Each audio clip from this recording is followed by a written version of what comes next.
Hi, her name is Emma Kay, and she is a first-time author of a very soon-to-be-published book, The Terrible Truth About the Truth, a story of a Rwandan Tutsi genocide survivor. When home doesn't feel like home, and when abroad feels far from home. Today, Emma will be talking about Aimable Karsira, a former professor at the National University of Rwanda, a Tutsi, and a genocide survivor by definition only, as neither himself nor his ill brother and only other living family member ever felt themselves being treated as genocide survivors. Yes, indeed. Unfortunately, just as I mentioned in my book, home doesn't always feel like home. Having said that, you would have thought home could have felt like home to Karsira. After all, he was one of the luckiest Tutsis whose parents and 2 out of 3 siblings had survived the genocide, even though his uncles and aunts had all perished, killed by Hutus. Right after the genocide, Karsira's mom, fluently French-speaking, landed a much-to-be-desired volunteering opportunity at the Doctors Without Borders non-governmental organization. Indeed, her foreign co-workers depended on her for many things, including translation services, as they were serving Rwandans without speaking their language. That sounds great, Emma. But let me guess. Kagame's soldiers didn't speak French. And with the mass killings of innocent Hutus they had carried out so far, they didn't trust genocide survivors and feared Karsira's mother was likely to reveal their crimes to foreigners. You are absolutely right. In fact, a couple days later, Karsira's mother went to work as usual, but she didn't come back home. Worried and not knowing what could have happened to his wife, Claver Karsira, Aimable Karsira's dad, took a risky trip to his wife's office in search of her, and him too. He didn't come back. Aimable was going to be the next victim if he wasn't warned by someone who had witnessed the killings of his parents.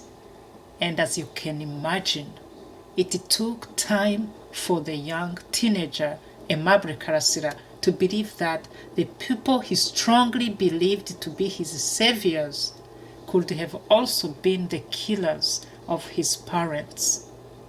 And since then, Aimable Karsira couldn't take it or zip it. Around 2019, the university teacher Karsira started a YouTube channel that he called Ukuri Mbona, The Truth I See.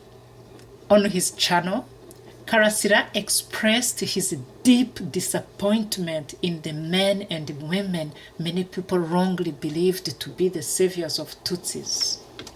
On a daily basis, Karsira took time to provide his constructive criticism in regard to President Kagame's ruling party, the Rwandan Patriotic Front, RPF, in the hope that his contribution would lead to a positive change. Unfortunately, what he thought was constructive criticism was perceived as destructive by Kagame and his ruling party RPF. And Karsira's audacity cost him not only his job, but also his freedom. Soon enough, Karsira was fired from his university teaching job, but that didn't prevent him from continuing to denounce the wrongdoings of the RPF. Thanks to his authenticity and fearlessness, his supporters from the diaspora organized a GoFundMe that raised well over $10,000 to help the unemployed Karsira. In fact, that fund helped not only Karsira, but also his only other living family member and younger brother, who is traumatized and disabled by the side effects of the genocide. In addition, Karsira was able to put some money aside for rainy days. Through his music on his YouTube channel, Aimable Karsira continued to express himself about the killing of his surviving mother, father, and younger brother killed by a bomb launched by RPF.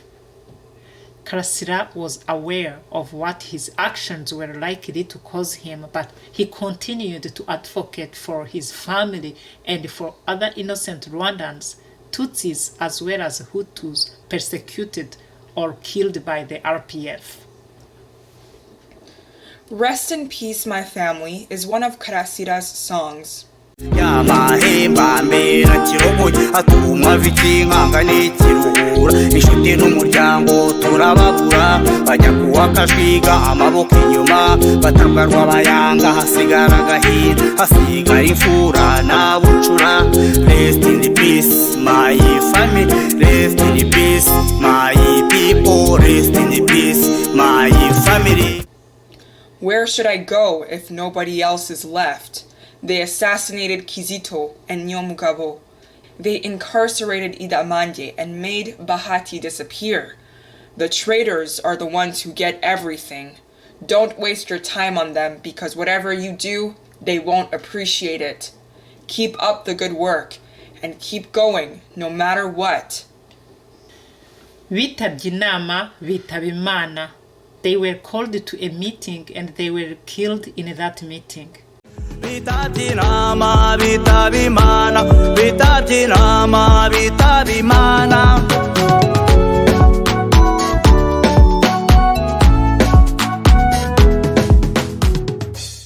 In this song, Karsira talks about what a witness told him regarding his parents' killing, how RPF members called them to a meeting and how they went to the so-called meeting and never came back.